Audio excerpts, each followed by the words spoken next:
बोलिए पितृदेव भगवान की जय। सोमवती अमावस्या कब है? सोमवती अमावस्या में क्या करना चाहिए जिससे पितृ आपके प्रसन्न हो जाए? अगर आपके घर में पितृ दोष है तो अमावस्या में कौन सा उपाय करें, कौन सा ऐसा विधि करें जिससे आपके पितरों को मुक्ति मिल जाए, पितरों को मोक्ष मिल जाए और आपके घर में जो पितृ दोष है वो हमेशा के लिए समाप्त हो जाए।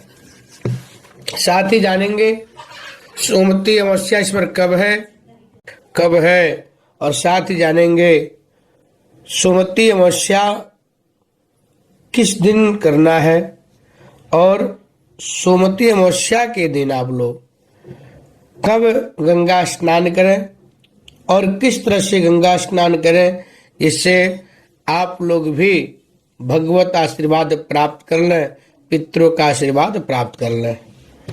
मैं बताऊंगा जो अमावस्या होता है, अमावस्या अगर सोमवार के दिन पड़ता है तो उसको बोलते हैं सोमवती अमावस्या।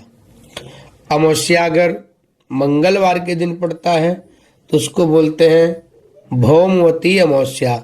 अमावस्या अगर शनिवार को पड़ता है तो उसको बोलता है शनि अमावस्या। शनि अमावस्या के नाम से जाना जाता है। तो आप लोग हर अमावस्या का अलग अलग फल है, अलग अलग उसका लाभ होता है। अगर सोमवती अमावस्या आ रही है, सोमवार के दिन अमावस्या है, तो उस दिन सबसे पहला काम तो माताओं बहनों का होता है, जो औरतें होती हैं। सुबह प्रातः काल स्नान ध्यान करके पूरा अपना तैयारी करके पीपल के पेड़ के पास जाया जाता है और वहां जाकर के पीपल का पेड़ का भंवरी दिया जाता है। भंवरी बोलते हैं परिक्रमा को। पीपल के पेड़ का परिक्रमा किया जाता है 108 बार। और यह परिक्रमा कई सारी चीजों से किया जाता है। जैसे मान लीजिए कभी सिंदूर से कर लिए, कभी बिंदी से कर लिए, कभी चूड़ी से कर लिए। इस तरह से सुहाग के सामान से भी किया जाता है, श्रृंगार के सामान से भी किया जाता है। कभी चुन्नी से भी कर सकते हैं, कभी मूंगफली से कर लें, कभी बादाम से कर लें, कभी काजू से कर लें, कभी किशमिश से कर लें, कभी किसी फल से कर लें, कभी लौंग से परिक्रमा कर लेना चाहिए, कभी इलायची से परिक्रमा कर लेना चाहिए, कभी सुपारी से भी परिक्रमा कर लेना चाहिए। अलग अलग चीजों से आप अपने जीवन में अलग अलग बार करते रहें, उसका बहुत विशेष महत्व है। जो माताएं बहनें सोमवती अमावस्या का परिक्रमा करती हैं उनके सुहाग का दीर्घ आयु प्राप्त होता है, उनके सुहाग को दीर्घ आयु प्राप्त होता है और वह स्वस्थ रहता है। पुत्र तथा धन धान से परिपूर्णता मिलती है। जो लोग सोमवती अमावस्या के दिन परिक्रमा करते हैं पीपल का 108 बार। पितरों का पूजन भी करना चाहिए। पितरों की मोक्ष के लिए अमावस्या के दिन श्राद्ध करना चाहिए, पिंडदान करना चाहिए, एको दृष्ट श्राद्ध करना चाहिए, साथ ही साथ त्रिपिंडी श्राद्ध करना चाहिए। नारायण बलि भी कर सकते हैं, जिससे पितरों को मोक्ष मिलता है, पितरों की सद्गति की प्राप्ति होती है।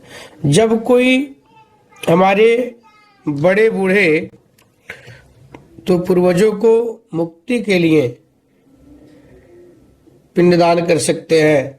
गंगा स्नान करें, गंगा स्नान करते समय जल तर्पण दे दें। जल तर्पण हाथ में थोड़ा सा पुष्प और काला तिल लेकर के गंगा में ही स्नान करते हुए दक्षिण दिशा की तरफ मुंह कर लें।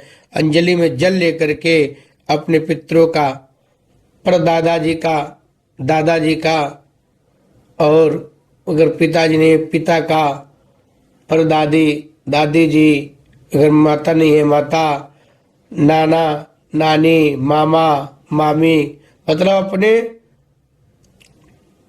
अपने परिवार का तर्पण किया जाता है। फिर अपने माँ के गोत्र का, अपने ननिहाल का, फिर अपने ससुराल का भी करना चाहिए। ये 3 पीढ़ी और 3 कुल का तो अति आवश्यक होता है तर्पण करना। अगर आप पिंडदान कर रहे हैं तो पिंडदान भी करने का भी इसमें विधि है।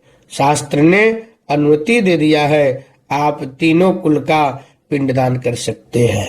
त्रिपिंडी श्राद्ध में कई सारे कुल का और अपने परिवार में अपने मित्र का, अपने दोस्त का, अपने पड़ोसी का, सबका तर्पण किया जाता है, पिंडदान किया जाता है, सबको मोक्ष कराया जाता है।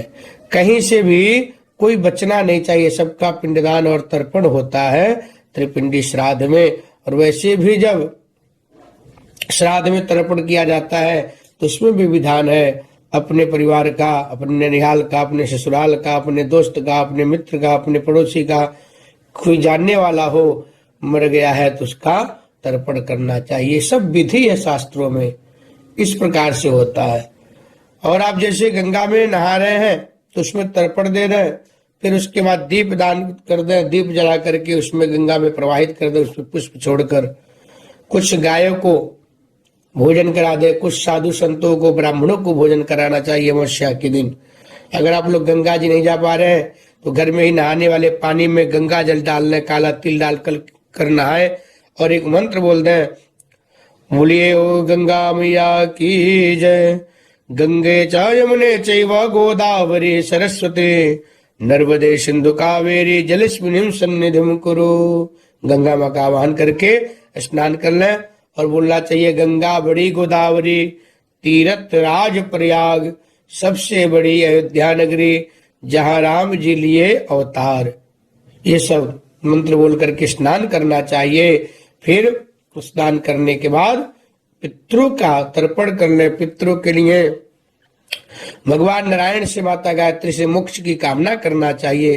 पितरों के लिए कुछ दान कर देना चाहिए। जो लोग गंगा जी नहीं जा पा रहे हैं, घर में स्नान ध्यान करके, मंदिर में जाकर के दान कर दे, किसी ब्राह्मण को भोजन खिला दे, खीर बना करके भोग लगा दे, उसको बांट देना चाहिए। पीपल के पेड़ के नीचे भोग लगा देना चाहिए।